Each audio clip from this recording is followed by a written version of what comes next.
आमच्या शेजारचंच वाड्याजवळच, की म्हणे तिथे विठाबाई नारायणगावकरांचा तमाशा आहे, चल आपण पाहू आणि थोडं त्यांना भेटू. म्हटलं मग त्यांना भेटण्यामध्ये एक हेतू आपला साध्य होईल. त्यांना आपण विचारू की मला तमाशात काम देता का, दारिद्र्य खूप आहे. मग आम्ही त्या ठिकाणी पोहोचलो. जवळपास 4-4:30 वाजेच्या दरम्यान विचारलं. त्यांनी आम्हाला सांगितलं त्या माणसांनी की बा ताईंना तुम्ही भेटू शकता. मध्ये आम्ही गेल्यानंतर आता खानदानी संस्कारामुळे मी गेल्या गेल्या त्यांच्या पायाला स्पर्श केला.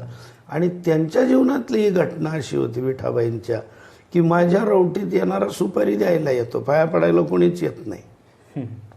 आणि हा पहिलाच पोरगा असा आहे की हा माझा पाय पडतोय. मग त्यांनी विचारलं की बा तुमचं काय काम आहे. सांगितलं त्यांना की बा दारिद्र्याने पछाडलेलं आहे, माझा आवाज चांगला आहे, मी चांगल्या प्रकारे गाऊ शकतो, मग निसर्ग राजा ऐक सांगतो वगैरे त्यांना गायन करून दाखवलं. म्हणे उद्देश काय तुमचा हे सगळं करायचा.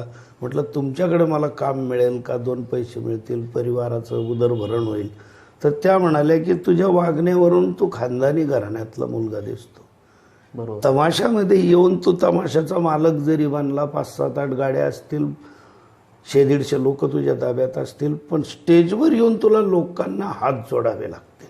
बरोबर. शांत बसा, शांत बसा, शिट्या मारू नका. त्यापेक्षा कीर्तन शिक, भजन शिक, वारकरी हो. मी वारकरी होतोच, पण त्या म्हणाले की कीर्तन जर तू शिकला तर लोक तुला हात जोडतील. आणि काय डोक्यात घुसलं की कीर्तनाला आवश्यक असणारं वाचन आपण भरपूर केलेलं आहे. चौफेर वाचनामुळे आपण बोलू शकतो. आणि ती प्रेरणा जागृत झाली. आणि त्याच दिवशी तमाशा न पाहता आम्ही घरी आलो. आई आणि पत्नीला सांगितलं की असा माझा हेतू आहे, तुमचं काय मत आहे.